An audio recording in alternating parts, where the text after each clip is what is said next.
Uyu ni Jeannette Umuhoza utuye mu murenge wa Gisenyi mu karere ka Rubavu, aha akaba arimo gutunganya imashini yabugenewe akoresha mu kudoda imipira yo kwambara. Nubwo afite ubumuga bwo kutabona, Jeannette Umuhoza yifashishije imashini yabugenewe abasha kudoda imipira yo kwambara.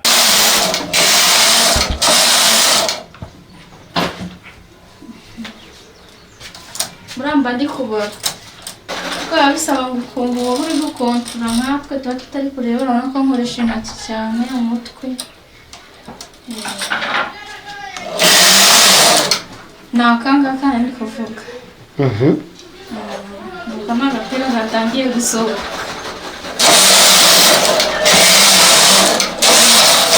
Ibindi nkora harimo imipira y'amamodele, urugero n'impuyu, dore n'ingofero. Ingofero nayo ngiye mba namanitse hariya ngo umukiriya naza azavuga icyo ashaka. Dore ni bisharupe ku bamama, ku bakobwa mu gihe cy'imbeho. Jeannette Umuhoza yagize ubumuga bwo kutabona afite imyaka 12 y'amavuko, akaba yibuka uko yatangiye kugira icyo kibazo. Nagwaye amaso 2007 mfite imyaka 12, bigeze aho byanga ko nkomeza kureba, ivuza biranga, nzuro kubona ko nkumye ni 2008. Narizanye mbanza kurwara ijisho rimwe, nkajya ndivuza rigakira rikongera rikagaruka. Iryo mbona risa n'ahari rizima naho ryo ryaramungiwemo imbere, habayeho guhuma yose yahumiye icyarimwe. Usibye kudoda imipira yifashishije imashini, Jeannette Umuhoza naboha ibikoresho bitandukanye akoresheje intoki. Ibyo nabyo arasobanura uko abigenza. Iyi ni supra ndi gukora. Ni gutumenya aho ujomba na utari bujombe kandi utabona kuri iki gikoresho urimo gukora. Intoki ziba zibimenyereye, mba nzi ukuntu nzitwara.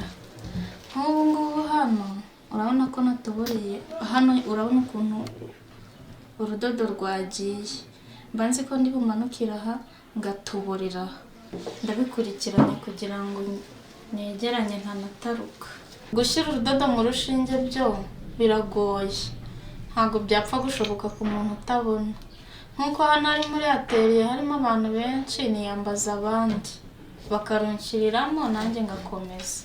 Uku kudoda imipira yo kwambara no kuboha ibintu bitandukanye, Jeannette Umuhoza avuga ko bimaze kumugeza ahantu heza.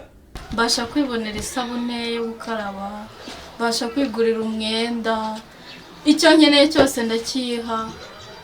Mbese ndashima Imana ku buryo kugeza ubu, kubera ibi bintu nkora, wabonye ibintu bitandukanye, wabonye byinshi, amasaro, tugeze no kuri ibi n'ibindi bizaza nzabyiga. Ku buryo kuri ubu rero ndashima Imana ku buryo hano i Gisenyi mafite n'ubutaka. Ikigo gifasha abafite ubumuga cyitwa Umwuga Community Center nicyo cyafashije Jeannette Umuhoza kugira ubumenyi butandukanye, bityo bikamufasha kwitunga. Iki kigo kikaba kibarizwamo abana bafite ubumuga bw'ingeri nyinshi, nk'uko umuyobozi w'ibikorwa byacyo Nshimiyimana abisobanura. Aha dufitemo abantu bafite ubumuga butandukanye, ubumuga bw'ingingo, batumva batavuga, bafite ubumuga bwo kutabona, ndetse n'ubumuga nakwita tubwita combined, cyangwa se ubumuga bw'ingeri zose.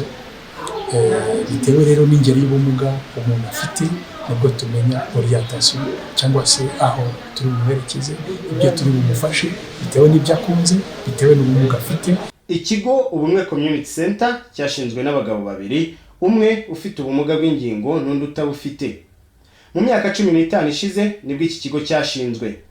Kuva icyo gihe nk'uko ubuyobozi bw'icyo kigo bubivuga, kimaze kwakira abana bafite ubumuga bagera ku 3,000, ubu kikaba kiri kwita ku bagera ku 1,000.